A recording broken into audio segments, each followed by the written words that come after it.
Hi, my name is Dennis Seary. I am Executive Director and founder of the New York City Independent Film Festival, Independent in Spirit, International at Heart, and this is the New York City Independent Film Festival Meet the Filmmakers podcast. Join us while we meet this year's filmmakers. Thank you. Bye-bye.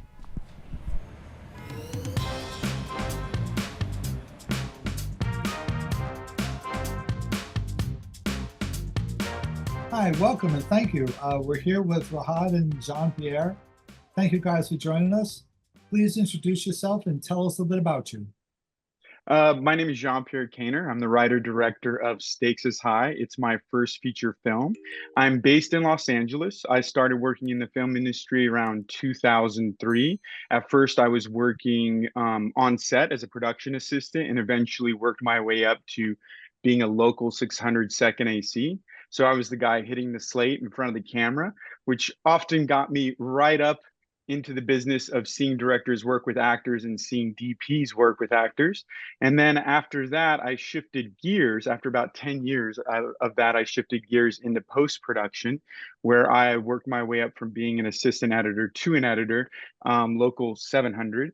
And yeah, I've kind of learned not by going to film school, but being on the job, both on set and in the edit bay, learning from some of the best in the business.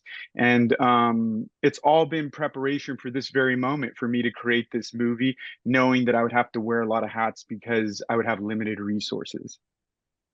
Hi, my name is Rahad Coulter Stevenson. I'm the lead actor in Stakes is High. And I'm an East Coaster. I was born and raised in Philadelphia and then went to college in Atlanta at Morehouse College. While I was there, I was a boring economics major until my junior year, where I got the opportunity to study abroad in Europe, primarily London. And that pretty much opened up my whole world and really taught me so much about myself. I feel like I really found myself when I was there. And part of that was joining the Drama Society and Film Society at the university in London that I was studying at. And I don't think I've ever had that experience of trying something just to be like, oh, let's see how this goes, see what this is, and it immediately clicking, immediately being something that just gave so much back to me. In the Drama Society there, we were doing a lot of improv work, and I was getting a lot of good feedback right away. To the point where when I got back to Atlanta, it was kind of all I could think about. And so I started studying films on my own, really trying to understand if I could make this into a career and if it felt really like the right career for me. I also took the bull by the horns, and before I even graduated, I started studying at NYU in the summers in between my semesters to really learn acting. I even took like some screenwriting classes just to really get an idea of the full spectrum of the storytelling process. And from those classes at NYU, I actually got an agent in New York. And so when I graduated college, I went back to Philadelphia, and I was actually commuting from Philadelphia to New York for auditions, which was awful. So then I finally got a place out there really after 9/11 happened, because the rents went down. And things really started clicking. I got my first professional gig in 2001. I was doing a lot of theater there, a lot of black box off-Broadway theater, which is really, really rewarding acting-wise. And then started getting a taste of film work, TV work, like the Law and Order and the different procedurals there. Once I started doing film work, I was hooked. I even did my own short film out there, which was really fun. And so more and more, I was getting the feedback that if film was primarily the type of acting that I wanted to do, I should probably make my way to LA. So it was tough. They kind of had to like tear me out of New York because I really didn't think I was going to leave. I thought I was going to be a New Yorker till I died. But I moved out here to LA in 2008. And things have been going really well. Definitely not how I imagined them to be. I thought it was going to be this smooth sailing ride where I just kind of skated through and got super successful, you know? But the journey has been amazing, and it's like here we are with this film that I'm just super proud of, and just really, really thankful for the opportunity. Thankful for my relationship with Jean-Pierre and just his voice with all of this, and yeah, just really, really happy to be here. Well, great. Thank you guys for joining us. So I guess in some ways you already answered my first question, and that is what made you want to be filmmakers? Oh, Well, what made me want to be a filmmaker was that, when I was growing up, my dad had a camcorder and I thought the menus on there were super interesting. I was always kind of fascinated by the technology. At the same time, I was kind of growing up in Santa Barbara, which back then was more of a beach surf town. Now it's something altogether different.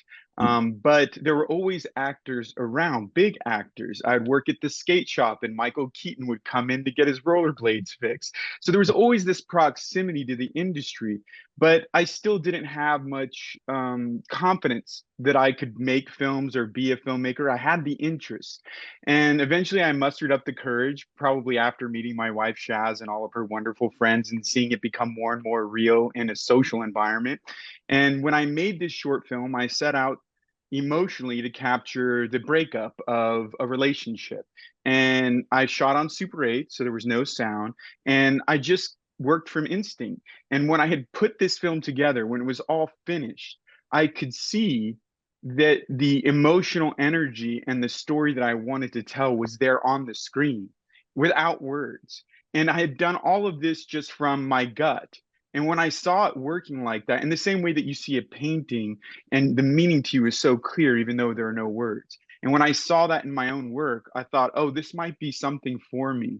This might be something that I have to keep doing. And that was really what sparked this kind of ongoing, now kind of my life's obsession.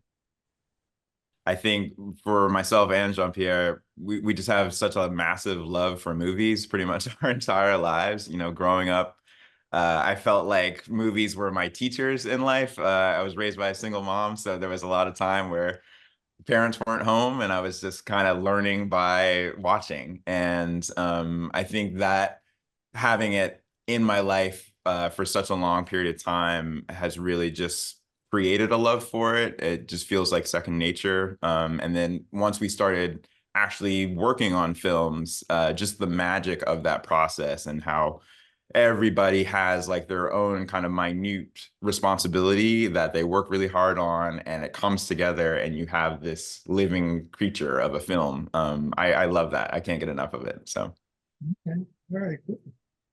So what did your friends and family say when you said, okay, I'm going to be a filmmaker? What was it? Well, only after you have your degree in law, or what was it? How did that conversation go? For me, just growing up, my parents being immigrants to this country and now citizens, there wasn't. I think most of the pressure in academia came from my own desire to make my parents proud and to be the first to graduate from a university. But the main life advice my father, who's a chef, would give me would say, find something you love to do so much that you forget to eat. That was his big life advice. It wasn't be a doctor, be a lawyer. It was like find something you're so passionate about that you forget about eating. And he also said that if you work in the kitchen, you'll never go hungry, but that's a whole different conversation. So that was kind of the life advice he gave me. And so, my pursuit of filmmaking has never been in any kind of contradiction with them. It actually started after I'd graduated college. And even during college, I was supporting myself. So, at this point, it's more about being an adult and relating to my parents and just talking about the same struggles that my father would face as an executive chef in a large organization, and those kind of same struggles happening with how you relate to people on set or how you relate in the dynamics of the industry trying to get a project off the ground. So I guess I was very fortunate in that it was always about passion and love. Yeah. For me, my family was very kind. They they were trying to gently warn me how difficult it probably was going to be. No one else in my family has really pursued any kind of creative career. And so my mom especially was just like, I mean, are you sure? She definitely had high hopes that I would become a doctor or a scientist or something along those lines, an engineer.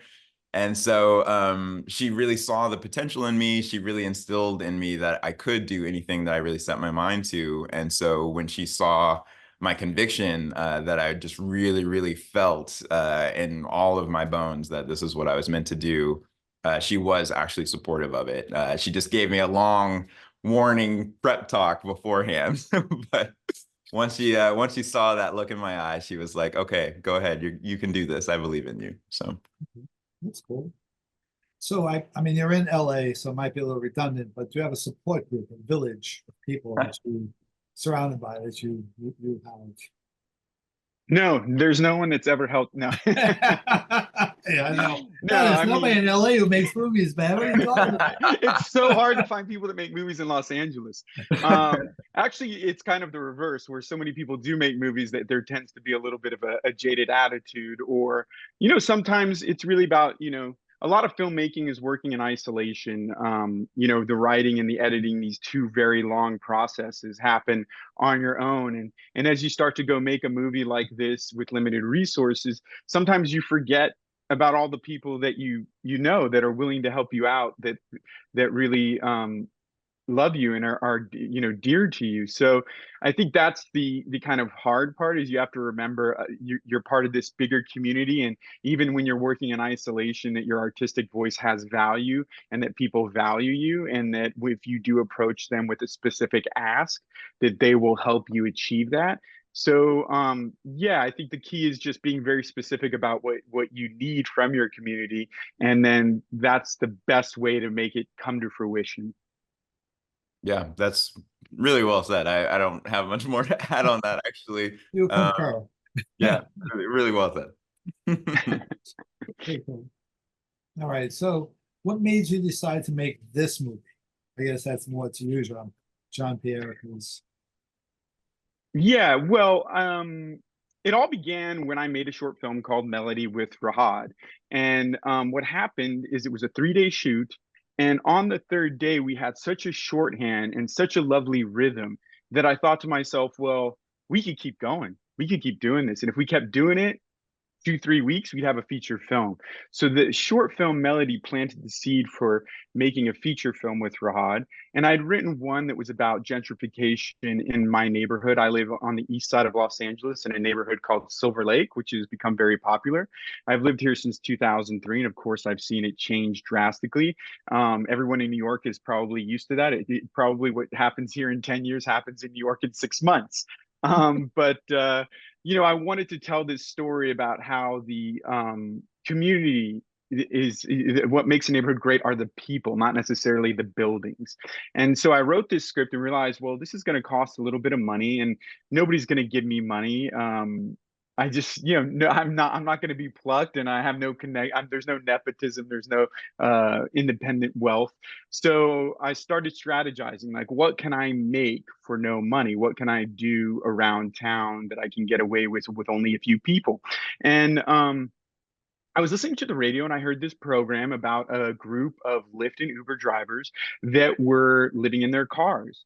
And I had known somebody that had gone through some tough times and experienced what kind of partly of what Will, our hero in the film, experiences.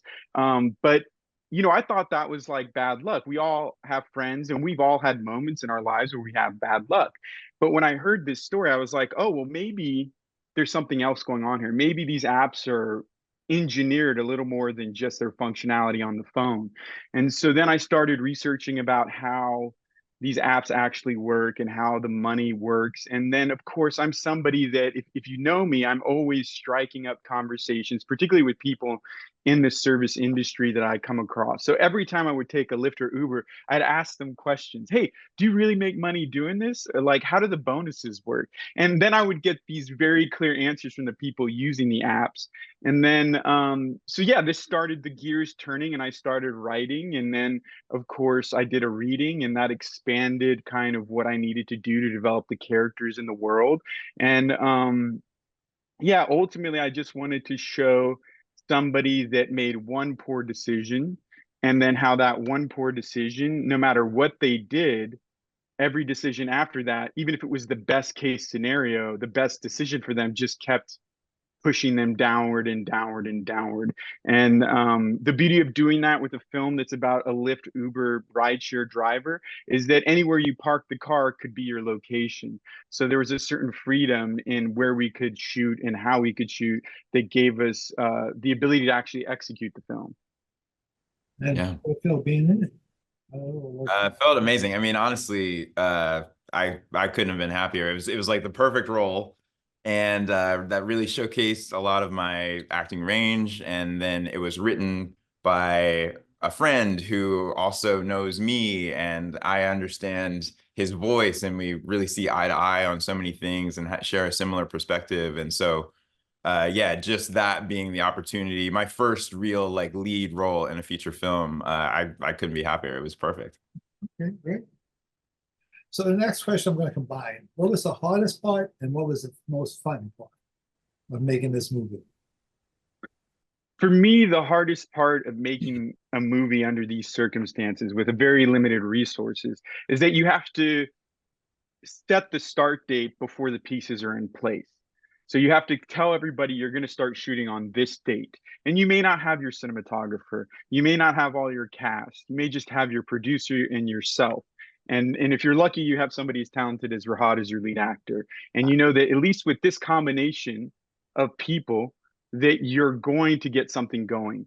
But you have to have this extreme faith, and you have to have this faith, like this conviction with everyone you talk to, that the film is happening, even though there's so much uncertainty. So the hardest part is this stage of pre-production. And for people who are not filmmakers, I would my biggest metaphor would be like it's like a wedding, and saying the wedding's on this date, and usually you only have like 3 weeks. You're saying this 3 weeks out, we're going to start doing this thing, and we don't know where it's happening. So yeah, we're going to have the wedding here in 3 weeks, and we're going to figure out how to plan it and make it happen. So you imagine the stress and the chaos. So that's the hardest part. The funnest part of making the film is the talent that you get to work with and experiencing that collaboration and learning from everyone. You get to give the characters over to the actors. And if you've chosen correctly, if you cast correctly, they're going to reveal things to you about the characters that you never would have thought of. And what happens is you're looking in that monitor. And you know, when I was a kid growing up, I was a skateboarder, and sometimes you would do a flip trick, and it would come up to your feet. You'd catch it in the air, and you'd feel this thing in your stomach, like, oh, I caught it. And when I look at the monitor and I see these very talented actors acting out this script that I've written, and they're doing it in a way that I've imagined it, and even better than I've imagined it, I just get that feeling in my gut. It's such an adrenaline rush, and it's kind of the thing that on a production like this, where you do have kind of some hard choices to make, you have limited resources, there's no comfort and no time. That kind of gut reaction, that adrenaline rush, is what just keeps you going all the way through, and what makes it possible to even complete a film like this. 100%. Fully agree. I'd say for me, the hardest part was the waiting, just given the difficulty of our timing with the pandemic. Basically, we originally were prepping to shoot right when the pandemic kind of went down. And so at first, the first few weeks of the pandemic, it was literally like, all right, well, this is probably going to wrap up. I mean, we can still do it if we like it's still happening. It's still happening. And then slowly having this realization of like, okay, so it's not happening. It's probably going to be next year. Like, okay. And then like following that waiting with like when we finally were able to get going, then just having to accomplish so much in such a short amount of time. And as JP mentioned, just wearing so many hats. And for me as an actor, it was like I really wanted to just focus on the work and the character and that sort of thing. But then I also had to focus on hair and makeup and wardrobe, and we had to be strategic with our wardrobe and all these kinds of things. So that was definitely challenging, but it leads into the most fun part, which was honestly every minute of it. It's just the entire process, even including all of the preparation time that we ended up having and creating because of COVID.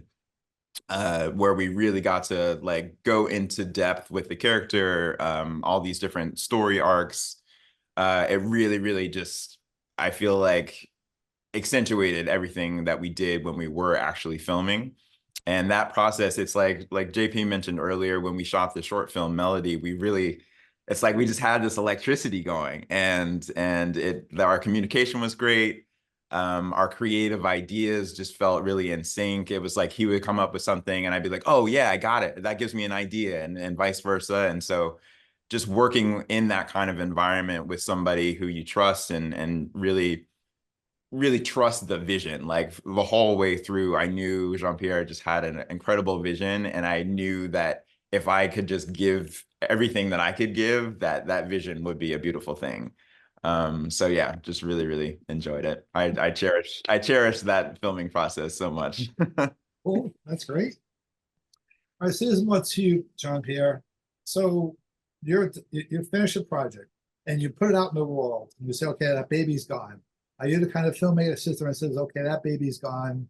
Any mistakes I see there, I'm just going to worry about the next project? Or do you sit there and look at that film and forever sit there and go, one of these days when I have the money, I'm going to go back and redo that? Which type of filmmaker are you? Well, I kind of chose, there's the rule of three, right? You could have good, cheap, and fast. And so I chose good and cheap. So I invested a lot of the time and energy to get this project as far along as I could to make it the best possible thing. I think the biggest struggle that I had was that I had my own vision for some of the performances or some of the shots.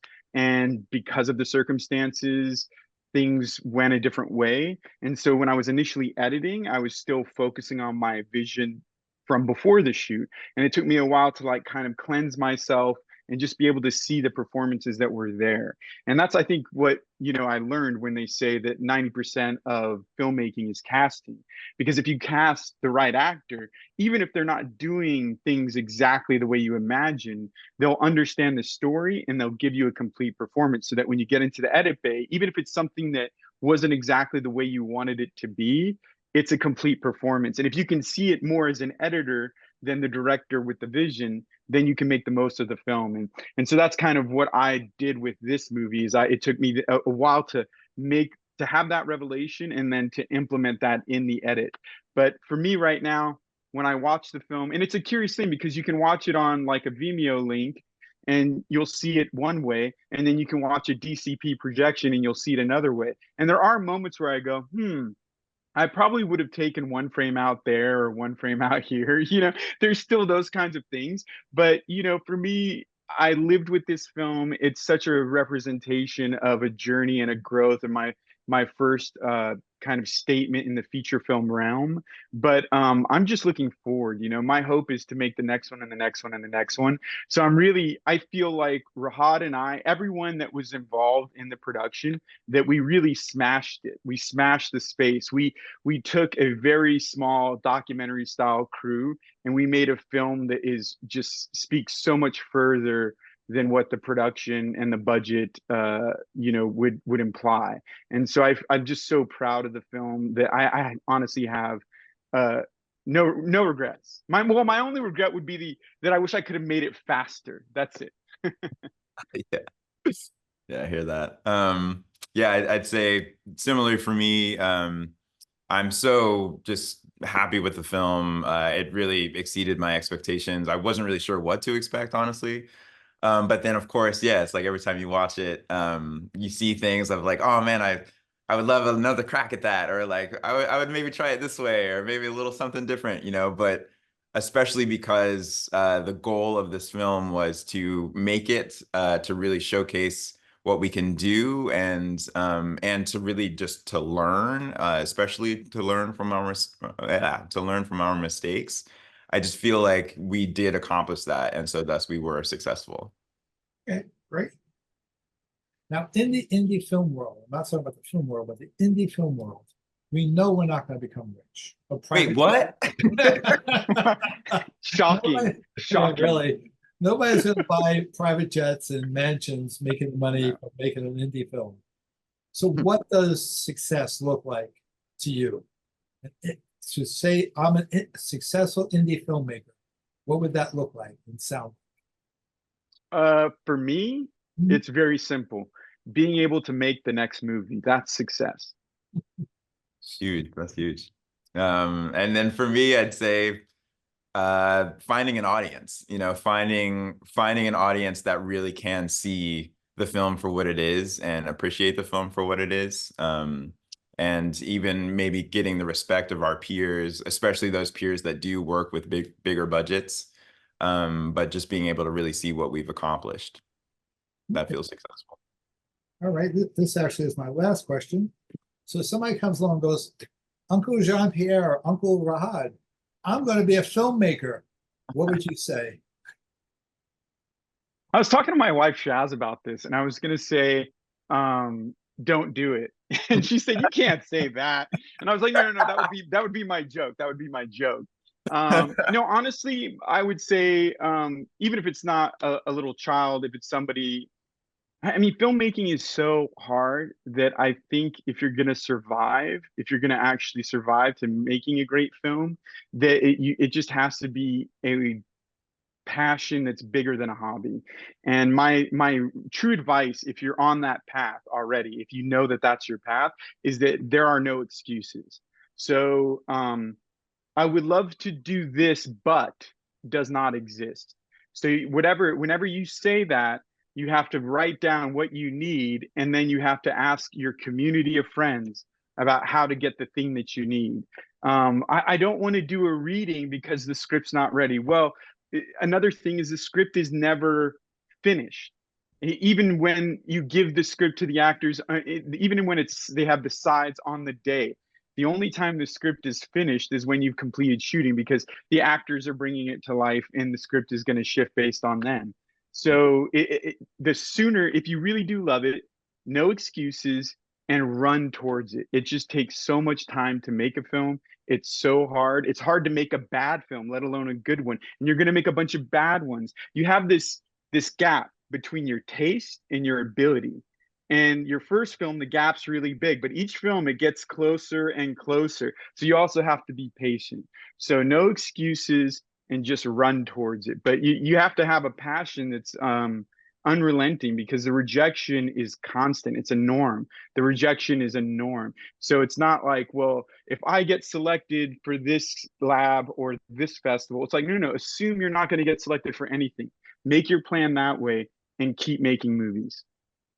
That's brilliant. That like I didn't want to say anything because that was so like perfect. The only little piggyback I'll add on there is when I was in college, my mother actually had a chance of meeting Morgan Freeman at one of our Morehouse events. And she spoke to him about what I was doing, and she was like, you know, he's getting into the film thing. He really wants to be an actor. Is there any advice that you would have for him? And Morgan just flat out said, tell him it's going to be the hardest thing he's ever done. And it's like, oh, okay, good to know. And I think that really applies. Like Jean-Pierre said, it's a very difficult passion, but it's worth it. It's like, just jump into the deep end of the pool and start swimming. You can only get better. Learning from mistakes is the way that you get better. And so just recognizing that the challenges will be there, but the rewards are so worth it. That I think that says it all. That's it, guys. I'm done with questions. Any words of wisdom, final statements, or? I just wanted to say thank you so much for including the film in the program. It's always an honor to screen the film, let alone in New York City. I believe Rahad and I were both going to try to make it out, and maybe also another leading actor, Kestrin Pantera. But yeah, it's just a real honor to have the film out there and to be selected. Thank you so much. Oh, you're welcome. The film is The Stakes is High. It's showing Friday, June 7th at the New York City Independent Film Festival at the Producers Club. So come and see it. And thank you, guys. Thank you for being here.